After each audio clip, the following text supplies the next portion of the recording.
Hello ছাত্রছাত্রীরা, আজ আমরা কোর্সে দেখি 5.2 এর 3-এর BC এই অঙ্কগুলো করব। ঠিক আছে, আগের ভিডিওতে আমরা 3-এর A নম্বর অঙ্কটি করেছিলাম। তো এখানে সমীকরণ দুটি দেওয়া রয়েছে, 6x - 8y = 2 আর 3x - 4y = 1। ঠিক আছে, তাহলে সমীকরণগুলির সহগগুলি ও ধ্রুবকগুলির অনুপাতের সম্পর্ক নির্ণয় করে সমীকরণগুলির লেখচিত্রগুলি সমান্তরাল বা পরস্পরছেদী বা সমাপতিত হবে কিনা তা লিখবো আমরা। ঠিক আছে, তাহলে সমীকরণটি প্রথমে লিখছি আমরা। সমীকরণ দুটি, 6x - 8y = 2, এটা হচ্ছে 1 নম্বর সমীকরণ। 2 নম্বরটি হচ্ছে 3x - 4y = 1 এটা হচ্ছে 2 নম্বর সমীকরণ। তাহলে প্রথম সমীকরণের সাথে আমরা তুলনা করব, a1x + b1y + c1 = 0। আর দ্বিতীয়, এর থেকে আমরা লিখতে পারি a1 হচ্ছে 6, b1 হচ্ছে -8, c1 হচ্ছে -2। 2কে বাঁ দিকে দিলে মাইনাস হবে, তো -2। ঠিক আছে, আর দ্বিতীয় সমীকরণের সাথে আমরা তুলনা করব a2x + b2y + c2 = 0। So a2 হচ্ছে 3, b2 হচ্ছে -4 আর c2 হচ্ছে -1। তাহলে a1/a2 = হবে 6/3 = 2, b1/b2 = হচ্ছে -8/4 = 2। ঠিক আছে,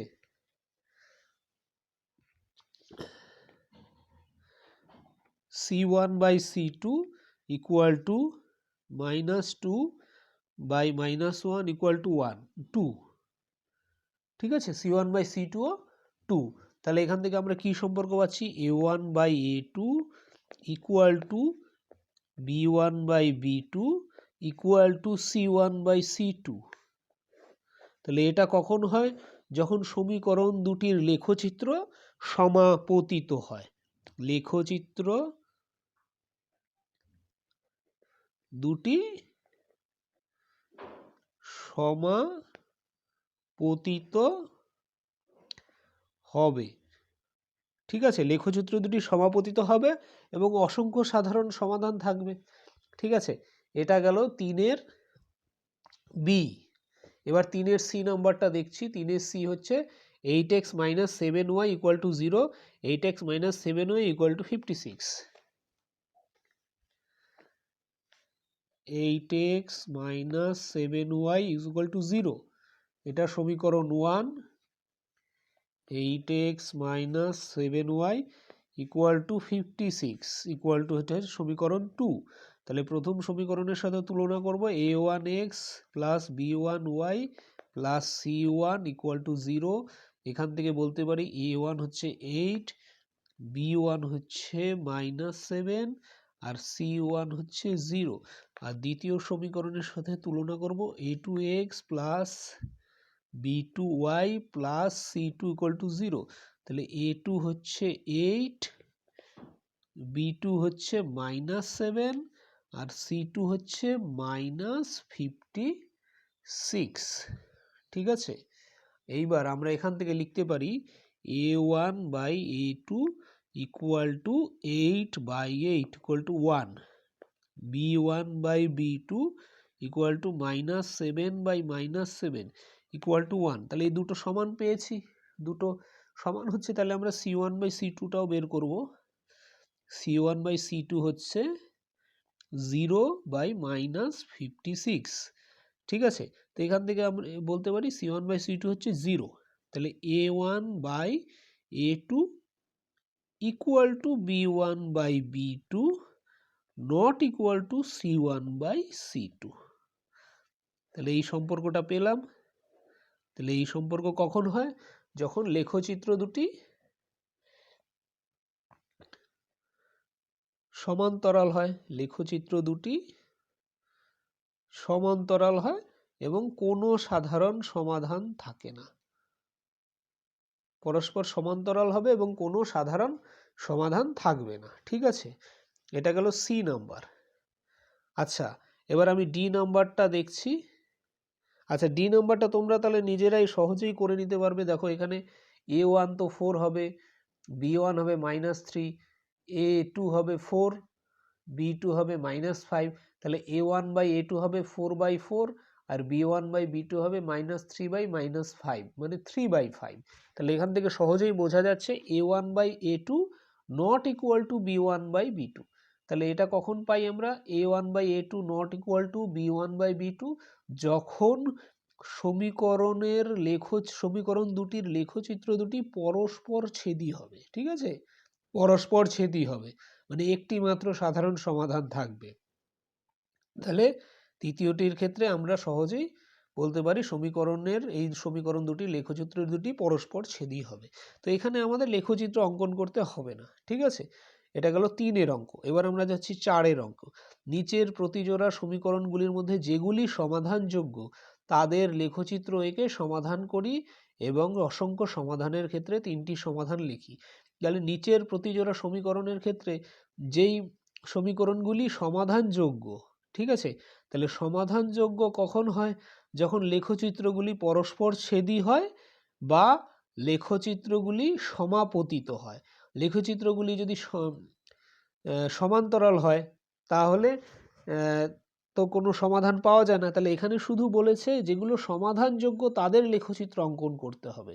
তাহলে যেগুলো সমাধানযোগ্য নয় তাদের লেখচিত্র অঙ্কন করার দরকার নেই। তাহলে এখান থেকে আমরা দেখি কোন সমীকরণগুলির এই সমীকরণ যে জোড়া রয়েছে তাদের মধ্যে কোনটি সমাধানযোগ্য বা কোনটি সমাধানযোগ্য নয়। তার মানে যদি আমরা ওই সহগগুলির অনুপাত আর ধ্রুবকের অনুপাত থেকেই সহজেই প্রথমে বের করে নিতে পারবো কি লেখচিত্রগুলি সমাধানযোগ্য কি সমাধানযোগ্য কিনা। ঠিক আছে,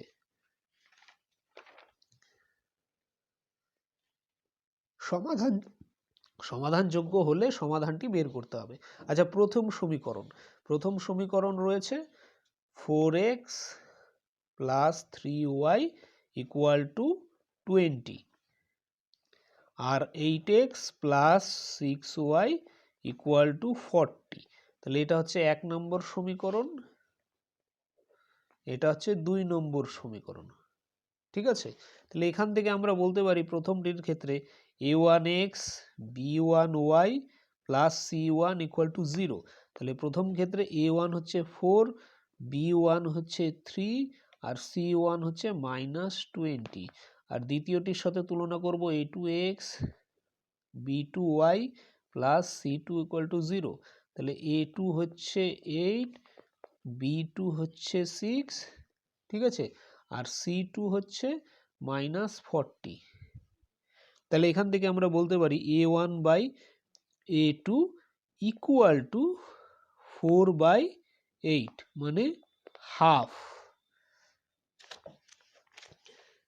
তারপরে হচ্ছে b1/b2 = 3/6 মানে হাফ। আর c1/c2 = -20/-40 = হাফ। তাহলে তিনটেই সমান হচ্ছে। তাহলে আমরা প্রথমে এইভাবে সহগগুলির অনুপাত আর ধ্রুবকের অনুপাত এর সম্পর্ক বের করব। তাহলে এখান থেকে আমরা প্রথমেই লিখতে পারি a1/a2 = b1/b2 = c1/c2। এই সম্পর্কটা পেয়েছি। তো এই সম্পর্কটি কখন হয়? যখন সমীকরণের লেখচিত্রগুলি পরস্পর সমাপতিত হয়। ঠিক আছে, পরস্পর সমাপতিত হয় এবং পরস্পর সমাপতিত হলে অসংখ্য সাধারণ সমাধান থাকে। অসংখ্য সাধারণ সমাধান থাকবে। তাহলে অসংখ্য সাধারণ সমাধান থাকবে। তাহলে এখানে প্রশ্নে কি বলেছে? যদি সমাধানযোগ্য হয় তাহলে লেখচিত্র অঙ্কন করে সমাধান করি। ঠিক আছে, তাহলে আমরা প্রথমে এখানেই পেয়ে গেলাম অসংখ্য সাধারণ সমাধান আছে, তো এখানে অবশ্যই সমাধানযোগ্য। বা যদি পরস্পর ছেদীয় হতো তাহলেও সাধারণ সমাধান থাকতো, কিন্তু একটি সাধারণ সমাধান থাকতো। আর যদি সমান্তরাল হতো, ঠিক আছে, লেখচিত্র দুটি, তাহলে কোনো সাধারণ সমাধান থাকতো না। তো এই ক্ষেত্রে তো অসংখ্য সাধারণ সমাধান থাকবে। তাহলে এই ক্ষেত্রে লেখচিত্র অঙ্কন করতে হবে এবং লেখচিত্র থেকে ওই সাধারণ অসংখ্য সমাধানের মধ্যে 3টি সমাধান লিখতে হবে। ঠিক আছে? তাহলে আমাদের এখানে কি করতে হবে? 4x + 3y লেখচিত্র আঁকতে হবে, যেহেতু অসংখ্য সাধারণ সমাধান রয়েছে। 2x y = 20 - 4x / 3।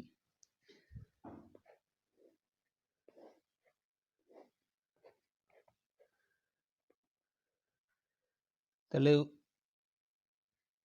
x যদি 2 হয়, y হবে 4,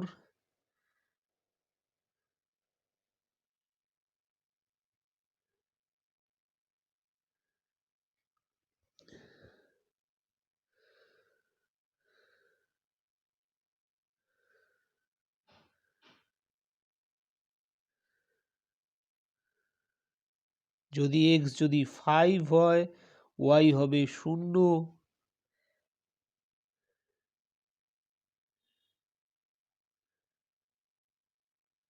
x যদি 8 হয়, y হবে -4। তাহলে আমরা 3টে বিন্দু পেয়ে গেছি।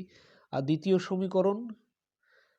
সমীকরণ হচ্ছে 8x + 6y = 40।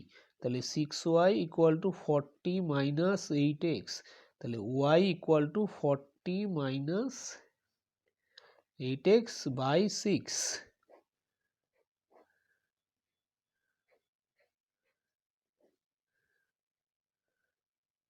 এখান থেকে যদি উপরের এখানে আমরা 2 কমন নিচ্ছি, তাহলে 20 - 4x 20 - 4x / 6। 6 2 দিয়ে কাটছে, তাহলে ফাইনালি হলো এটা 20 - 4x / 3। এটা আগের সমীকরণেও আমরা তাই পেয়েছি, 20 - 4x / 3। এখানেও পেলাম y = 20 - 4x / 3। তাহলে এখানে একই বিন্দু পাবো, 2, 4, 5, 0 আর 8, -4। ঠিক আছে? একই বিন্দু পেয়েছি। আর অসংখ্য সমাধান রয়েছে। দেখো এখানে লেখচিত্রও যে পাবো আমরা সহজেই বলতে পারি এখানেও অসংখ্য সমাধান রয়েছে। একই বিন্দুগুলি পেয়েছি 2টি সমীকরণ থেকে। ঠিক আছে? তাহলে এখান থেকে সহজেই আমরা প্লট করতে পারবো লেখচিত্র।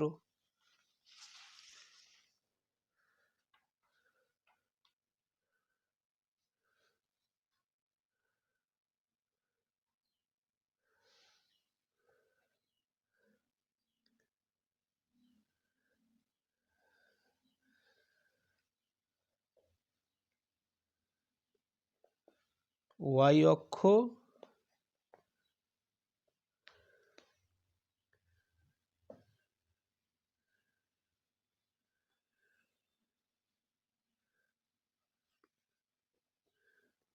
x অক্ষ।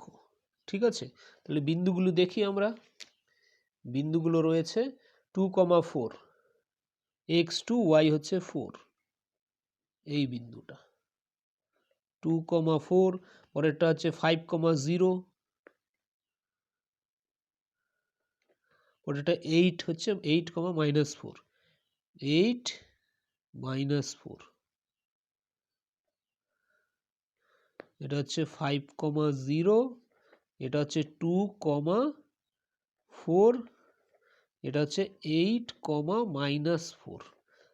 তাহলে এদের যদি আমি যুক্ত করি একটি সরল রেখা পাবো। ঠিক আছে? এই সরল রেখা পাচ্ছি। এই সরল রেখাকে আমরা AB ধরছি। AB সরল রেখাই হচ্ছে প্রথম সমীকরণের লেখচিত্র। ঠিক আছে? AB সরল রেখা হচ্ছে এই প্রথম সমীকরণের, মানে 4x + 3y = 20, এই সমীকরণের লেখচিত্র। আর দ্বিতীয় সমীকরণেরও ক্ষেত্রেও একই বিন্দু পেয়েছি। তো এই বিন্দুগুলো দ্বিতীয় সমীকরণের ক্ষেত্রেও প্রযোজ্য। তাহলে দ্বিতীয় সমীকরণের থেকেও এই AB সরল রেখা পেয়েছি। ঠিক আছে? তাহলে AB সরল রেখা প্রথম সমীকরণেরও লেখচিত্র আবার দ্বিতীয় সমীকরণেরও লেখচিত্র। তাহলে তোমরা এখান থেকে তোমাদের এরপরে বলেছিলাম যে একটা লেখা লিখতে হয় কি ছক কাগজে, এক্স ও এক্স প্রাইম এবং ওয়াই ও ওয়াই প্রাইম দুটি লিখতে হবে, তারপরে তোমাদের অঙ্কন করে তারপরে বিন্দুগুলি স্থাপন করার কথা লিখে ফাইনালি লিখতে হবে যে এ বি লেখচিত্র আমরা পেলাম। ঠিক আছে, তো এখান থেকে অবশ্যই তোমরা বুঝতে পারছো যে লেখচিত্র থেকে অসংখ্য সাধারণ সমাধান রয়েছে, যেটা আমরা প্রথমেও পেয়েছিলাম। ঠিক আছে, তাই আমরা লেখচিত্র থেকেও একই জিনিস পেয়েছি, যেটা আমরা প্রথমে সহগগুলির অনুপাত আর ধ্রুবকের অনুপাত থেকে যেই সম্পর্ক পেয়েছিলাম। তাহলে এখানে যেহেতু অসংখ্য সাধারণ সমাধান রয়েছে তাই লেখচিত্র অঙ্কন করলাম। ঠিক আছে, এবার পরের অঙ্কগুলো এভাবে তোমাদের করতে হবে। দ্বিতীয় অঙ্কে তোমরা দেখো A1 4 B1 3 আর এখানে A2 12 B2 3, কিন্তু C1 হচ্ছে -20, C2 ও -20, তাহলে A1 by A2 equal to B1 by B2 হবে, কারণ 4/12 হচ্ছে 1/3, B1 বাই B2 হবে 1/3, ইকুয়াল টু হবে, কিন্তু C1 বাই C2 এক হবে না, আলাদা হবে। ঠিক আছে, তাই এখান থেকে বোঝা যাচ্ছে এখানে পরস্পর সমান্তরাল হবে লেখচিত্র দুটি। যেই সম্পর্কটা আমরা পাবো সেটা হচ্ছে A1 by A2 equal to B1 by B2 not equal to C1 by C2। তাহলে এই সম্পর্ক কখন হয়? যখন লেখচিত্র দুটি পরস্পর সমান্তরাল হয়। ঠিক আছে, তার মানে কোনো সাধারণ সমাধান থাকবে না। তো বি এর অঙ্কে আমরা কোনো সাধারণ সমাধান পাবো না। ঠিক আছে, প্রথম অঙ্কে অসংখ্য সাধারণ সমাধান পেয়েছি। তো আর এখানে প্রথম অঙ্কে অসংখ্য সাধারণ সমাধানগুলি কি কি ছিল? এগুলি, এই বিন্দুগুলি ছিল অসংখ্য সাধারণ সমাধান। সে অসংখ্য সাধারণ সমাধানগুলো তোমাদের লিখতে হতো।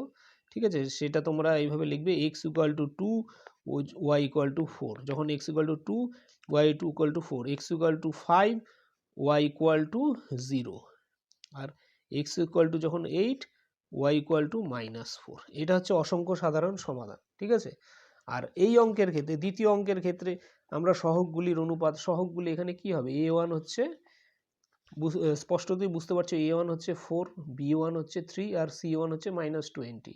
এখানে A2 হচ্ছে 12, B2 হচ্ছে 9, C2 হচ্ছে -20। তাহলে A1 by A2 equal two 4/12 মানে 1/3, আর B1 by B2 equal to 3/9 মানে 1/3, আর C1 by C2 equal to হচ্ছে -20 বাই -20 মানে হচ্ছে 1। তাহলে এখান থেকে পাচ্ছি যেই সম্পর্ক, এই সম্পর্কটা পেয়েছি। তো এই সম্পর্কের ক্ষেত্রে কি হয়?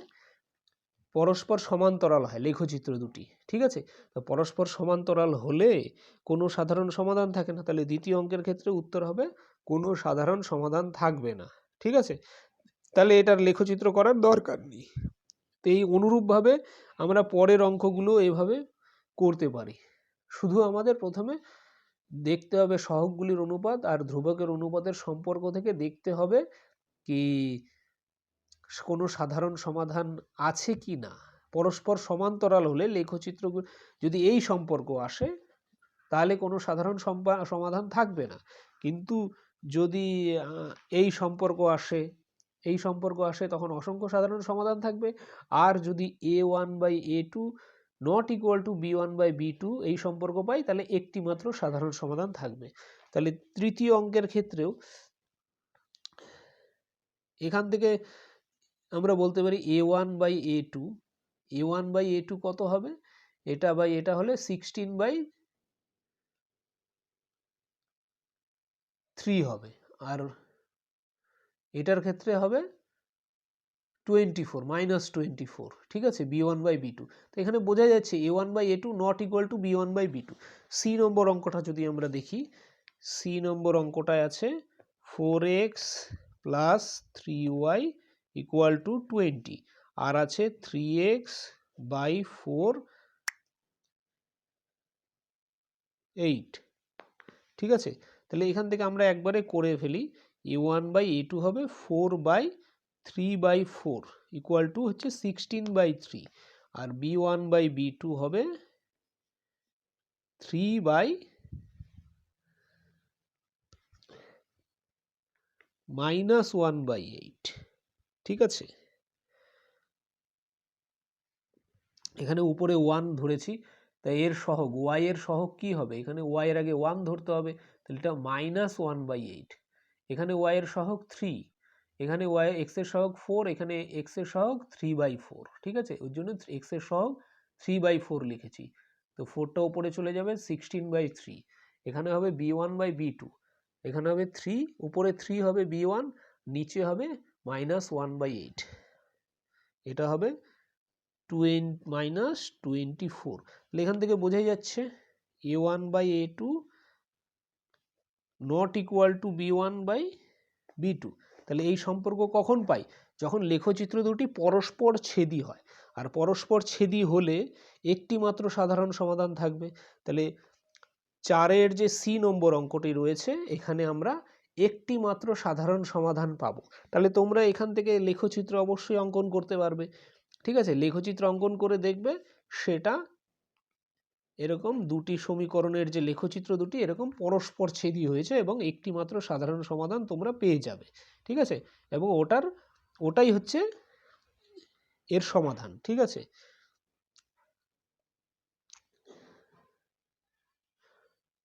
তো আমরা 4-এর আরো যে অঙ্কগুলি রয়েছে এগুলো পরে করব। ঠিক আছে।